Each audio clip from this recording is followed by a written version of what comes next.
মাদক বিরোধী দিবস।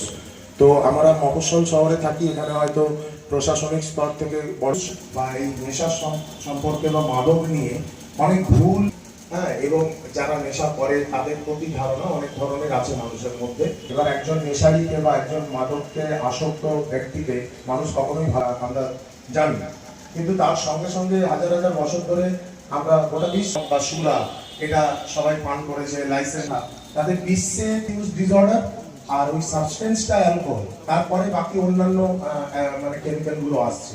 তো পৃথিবীতে গোটা বিশ্বে সব থেকে বেশি মানুষ মারা যায় এবং পরিবার ক্ষতিগ্রস্ত হয় এই অ্যালকোহলিজমের জন্য, হ্যাঁ, অ্যালকোহল ইউজ ডিসঅর্ডারের জন্য। বাকি অন্যান্য ড্রাগস তারপরে আসছে এবং তারপরে ক্যান্সার এবং এইডস।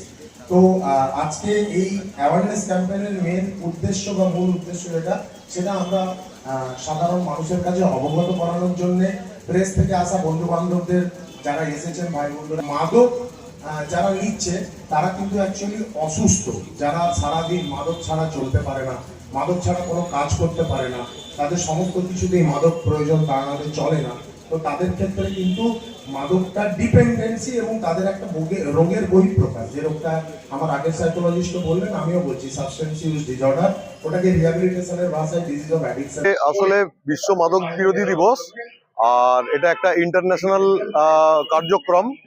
এইটা আমরা 2006 সাল থেকেই পালন করছি। এর পেছনে আমাদের মূল উদ্দেশ্য হচ্ছে আমাদের যারা ছোট ছোট ছেলেরা বা যারা পরিবারের কর্তা, যারা আসক্তিতে জর্জরিত বা বিভিন্ন রকম ভাবে প্রভাবিত হয়ে গেছে তাদের পরিবার বা সমাজের দ্বারা, তারা যাতে মেন স্ট্রিমে ফিরে আসতে পারে আমাদের বাস্তবের, সেই জন্য আমরা একটা কর্মসূচি প্রত্যেক বছরই পালন করি।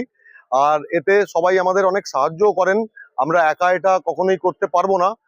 আর মানে যদি সমাজের তরফ থেকে বা বিভিন্ন প্রতিষ্ঠানগুলির তরফ থেকে আমরা সাপোর্ট পাই, আমরা আমাদের যে সীমাবদ্ধতাগুলি আজকের দিনেও আছে সেগুলোকে কাটিয়ে উঠতে পারবো।